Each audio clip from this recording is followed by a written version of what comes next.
When we talk about habits that can transform your life, the very first and perhaps the most essential is self-awareness. You see, most of us go through our days on autopilot. We repeat routines, we react to situations, and we hold on to beliefs that may not even belong to us anymore. And yet, we rarely stop to ask, why am I doing this? What is really driving me? Self-awareness is the act of pausing long enough to look at yourself with honesty. It's not about judgment, not about criticizing your flaws, but about courageously seeing yourself as you are. Think about it this way. You cannot change a pattern you cannot see. If you find yourself constantly drained by the same relationships, stuck in the same habits, or repeating the same mistakes, chances are you haven't yet shone a light on the roots beneath them. Self-awareness is that light. It helps you recognize not just what you are doing, but why you are doing it. It allows you to move from unconscious reaction to conscious choice, and in that small shift, from reaction to choice, your life begins to transform. But awareness is not something that arrives overnight. It is a habit built slowly, like strengthening a muscle. It begins in the quiet moments when you are tempted to scroll endlessly on your phone, when you raise your voice in frustration, when you shrink yourself to avoid conflict. Instead of moving past those moments blindly, self-awareness asks you to pause and ask, what is happening inside me right now? Maybe it's loneliness disguised as distraction. Maybe it's fear disguised as anger. Maybe it's self-doubt disguised as humility. The more you practice asking, the more you learn that your behaviors are rarely random. They are the surface expressions of deeper emotions and unmet needs. Now, I know this sounds uncomfortable, because self-awareness is not always flattering. It may reveal insecurities, wounds, or even truths we would rather not admit. But remember, denial does not protect you. It only keeps you stuck. The beauty of awareness is that it gives you the chance to take responsibility. And responsibility is freedom. When you realize, yes, I am repeating this pattern, but now I see it, you reclaim the power to choose differently next time. Philosophers have said for centuries that the unexamined life is not worth living. And while that might sound dramatic, think about it practically. How can you live fully if you are a stranger to yourself? How can you grow if you don't know what needs healing? How can you dream if you don't know what truly matters to you? Self-awareness is not indulgence, it is clarity. It is like holding up a mirror, not just to your face, but to your inner world. And here is something important. Self-awareness is not only about seeing what is wrong, it is also about recognizing your strengths, your resilience, your unique gifts. Too often we focus only on flaws, forgetting that awareness also reveals what is beautiful and worthy within us. When you see your own courage, your capacity for kindness, your ability to endure, you begin to live with more confidence and authenticity. So if you want to build a habit that changes your life, start here. Begin by observing your thoughts without immediately believing them. Notice your patterns without rushing to fix them. Pay attention to the emotions that rise and fall within you. With time, this simple practice becomes a habit, and that habit becomes a foundation. Because when you know yourself deeply, no one else can define you, control you, or diminish you. Self-awareness is not the destination. It is the beginning. And every powerful change in life starts with that first step of turning inward. The moment you dare to truly see yourself, you open the door to becoming the person you were always meant to be. And if you remember nothing else from this point, remember this. The greatest transformation begins the day you choose to stop living unconsciously and start living awake. If self-awareness is the foundation of transformation, then discipline is the structure that holds it all together. Because here's the truth, motivation is fragile. It comes and goes like the weather. One day you wake up full of energy, ready to take on the world, and the next, you don't even want to leave your bed. If you build your life around motivation, you will always be at the mercy of your moods. But discipline, that is where consistency lives. Discipline is the quiet force that carries you forward when inspiration has left you behind. Too often, people wait for motivation before they take action. They say, I'll start working on my health when I feel ready. I'll pursue my dreams when I'm in the right mood. But readiness never comes in the way we imagine it. Life rarely aligns perfectly. Discipline teaches you to move anyway, even when conditions aren't ideal. It is the decision to do what you said you would do, not because it feels good in the moment, but because it aligns with who you want to become. Think about any great achievement you admire: an artist, an athlete, a leader, or even someone in your own family who built something remarkable. None of them relied solely on motivation. They built habits of discipline. The athlete doesn't wake up excited every single morning to train. The writer doesn't feel inspired every day to put words on paper. The leader doesn't always feel courageous. But they show up, they do the work, they stay committed even when enthusiasm runs dry. That's discipline. And discipline is not about punishment or rigidity. It's about devotion. It is a love letter to your future self. Every time you choose discipline, you are choosing to invest in the person you are becoming. When you resist the temptation of comfort for the sake of growth, you are saying, I believe in a version of myself that I haven't yet met, and I'm willing to work for it.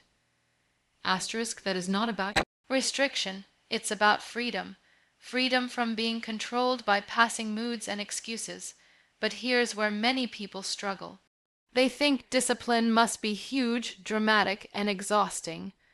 They believe they need to transform everything overnight. But real discipline is often small and steady. It's waking up 10 minutes earlier to reflect. It's choosing water instead of soda. It's writing a single paragraph when the whole book feels overwhelming. These small acts, repeated daily, create momentum. And momentum is far more powerful than occasional bursts of motivation. There will be days you fail, days you give in, days you lose track. That's part of being human. Discipline doesn't demand perfection. It demands persistence. It is the ability to begin again and again and again.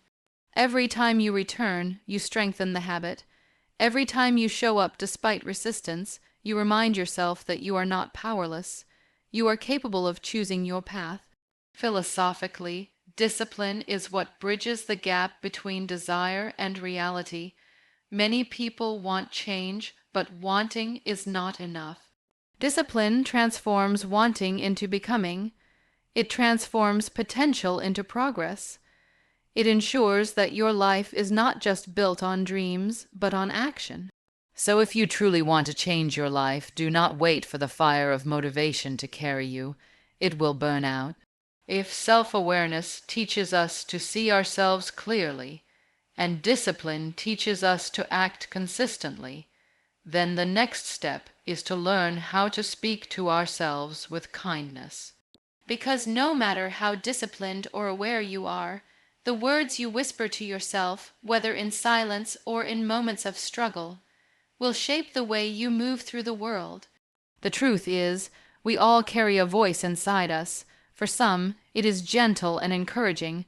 For many, it is harsh, critical, even cruel.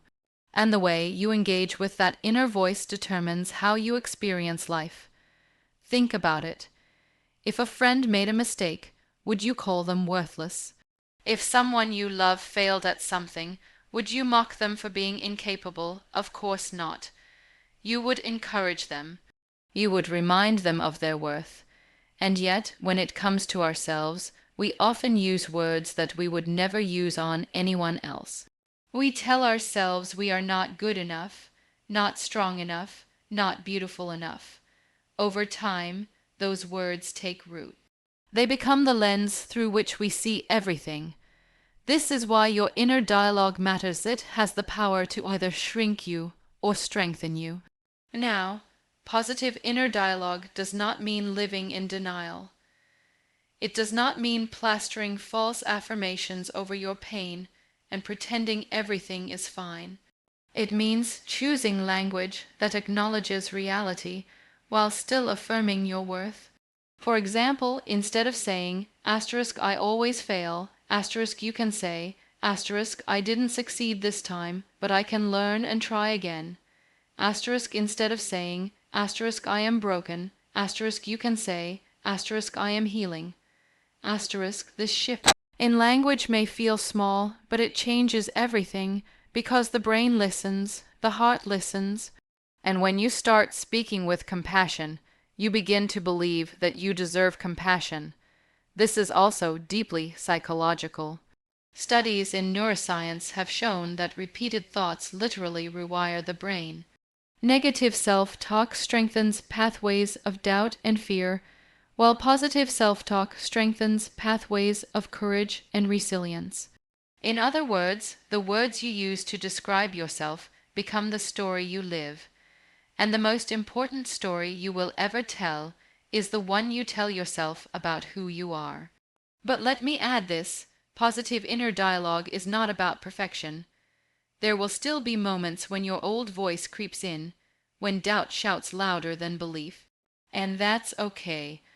The goal is not to silence that voice completely, but to respond differently when it appears. Instead of letting it control you, you learn to challenge it. Instead of believing every thought, you pause and ask, "Is this the truth, or is this fear speaking?" That pause, that questioning, is where transformation begins. And here's the beauty: you don't have to wait for anyone else to affirm you. You can give yourself the words you've been longing to hear. You can become your own encourager, your own supporter, your own safe space. Because when your inner dialogue changes, your outer world changes too.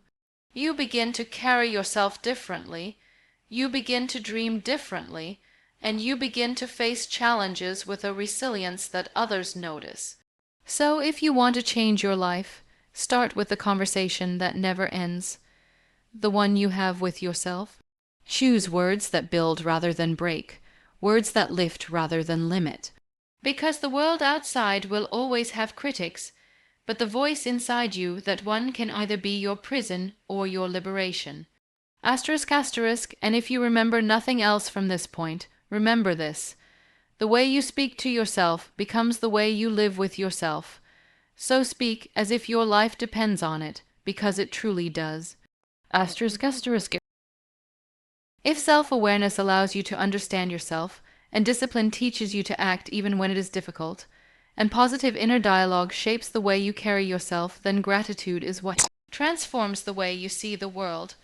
Because life is not only about what happens to you, it is about how you choose to interpret what happens. Gratitude is not a denial of pain, nor is it a blind optimism. It is the art of holding two truths at the same time: that life is often hard, and yet there is still something in it worth cherishing.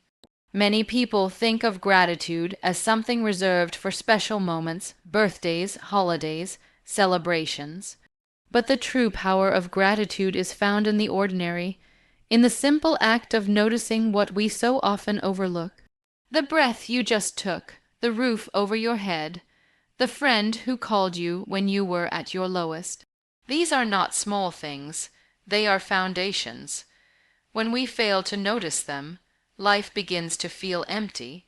But when we pause to recognize them, life feels fuller, richer, more abundant, even if nothing externally has changed. And this shift of perspective is not sentimental, it is deeply practical. Gratitude alters the way your mind processes reality. When you practice looking for what is good, your brain learns to filter the world differently. Instead of only noticing what is missing, it begins to recognize what is present. Instead of focusing only on setbacks, it finds the lessons hidden inside them.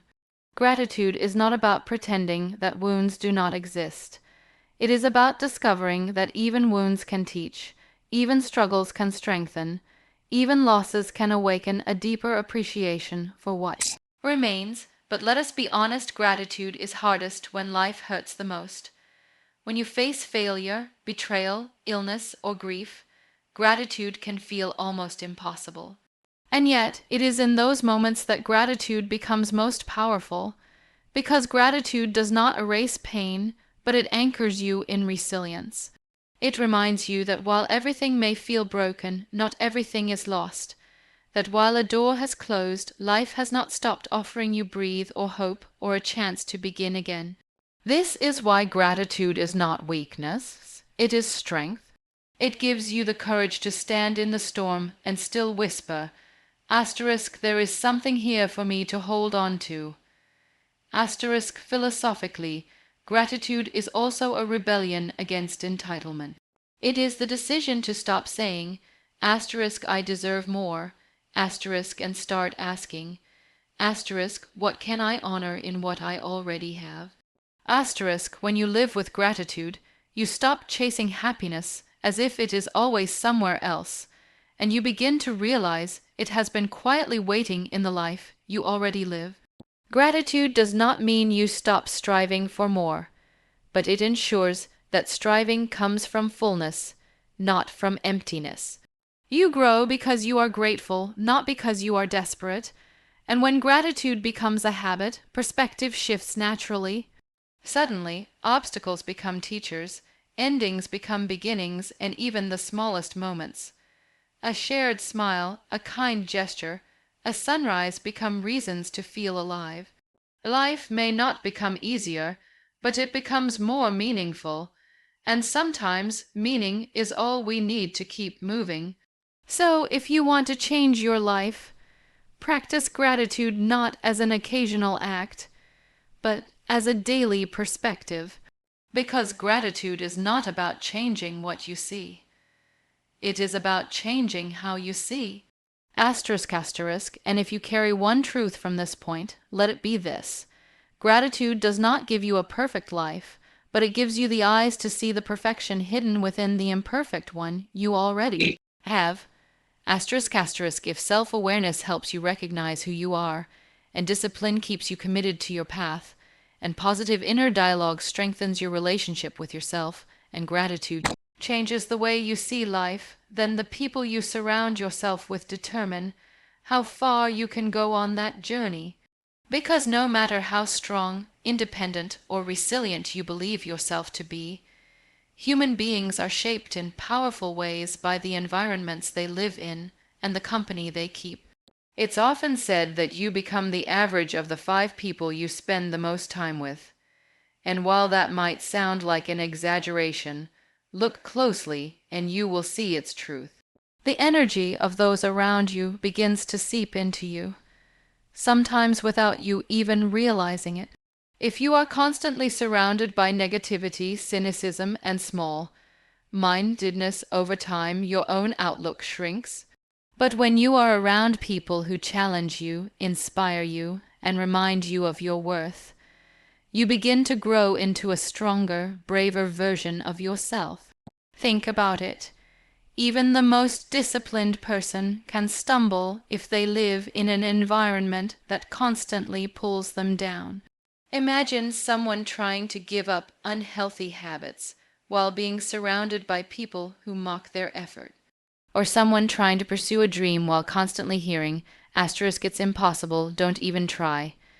Asterisk, words are powerful, and when they come from those closest to us, they can either build us up or quietly break us. This is why choosing your circle wisely is not selfish, it is survival. Now, this does not mean cutting people off at the first sign of negativity. It means becoming intentional about where you invest your energy. Some relationships drain you, others fuel you. Some conversations leave you feeling smaller, others leave you feeling seen and understood. The habit of surrounding yourself with the right people is about learning to recognize that difference and giving yourself permission to choose wisely. There's also a deeper truth here The people around you act as mirrors. They reflect back the standards you hold, the dreams you chase, the limits you accept. When your circle is full of people who settle for mediocrity, settling will begin to feel normal. But when your circle is full of people who push themselves, who dare to fail, who rise after falling, that becomes your standard too. In their reflection, you begin to see a higher version of yourself. And let us not forget, surrounding yourself with the right people is not only about what you receive, it is also about what you contribute. You must ask yourself, am I someone who uplifts, who encourages, who adds value? Because the circle you build is a reflection not only of what you need, but of who you are willing to be for others. Growth is never one-sided. It is a shared current that flows through relationships, carrying everyone higher. At its core, this habit is about courage. The courage to walk away from environments that keep you small, the courage to seek out communities that challenge you, the courage to accept that not everyone is meant to stay in your journey forever. Sometimes the most loving act you can do for yourself, and even for others, is to create distance. Because not everyone is meant to walk with you into the future you are building. So, if you want to change your life, guard your circle like you guard your dreams. Choose people who reflect the best in you, who hold you accountable, who remind you of your strength on the days you forget it yourself. And if you remember nothing else from this point, remember this: the company you keep is not just who you walk with, it is who you become. If self-awareness shows you who you are and discipline helps you act on that truth, if positive inner dialogue builds your confidence, and gratitude reshapes your vision, and the right people strengthen your path, then the final habit that truly sustains all of this is the willingness to keep learning and to remain adaptable, because life is never still. The world is changing constantly, and no matter how much you think you know today, tomorrow will demand something new of you. The danger most of us fall into is believing that growth has a finish line. We graduate, we achieve a certain position, we master a skill, and then we think, I have arrived. But the moment you stop learning, you start declining. Because learning is not just about information, it is about transformation. It keeps your mind alive, your spirit curious, and your perspective open. When you choose to learn continuously, you are not only gathering knowledge, you are expanding the way you see the world. Adaptability flows from this same mindset. When life changes, and it will, you can either resist it and remain stuck, or you can adjust and keep moving forward. Those who resist change often do so out of fear of uncertainty, fear of losing control, fear of stepping into the unfamiliar. But here's the truth: growth always requires a degree of discomfort. Think of nature itself. The tree that bends in the wind survives the storm, but the rigid one that refuses to move eventually breaks. Adaptability is not weakness, it is wisdom. It is the ability to remain strong by being flexible. There is also a philosophical depth to this. Learning and adaptability require humility. They demand that you admit you don't have all the answers, that your way is not the only way, that you are still a student in the vast classroom of life. Too many people cling to certainty because certainty feels safe. But safety does not always equal growth. When you accept that you will never know everything, you open yourself up to infinite possibilities.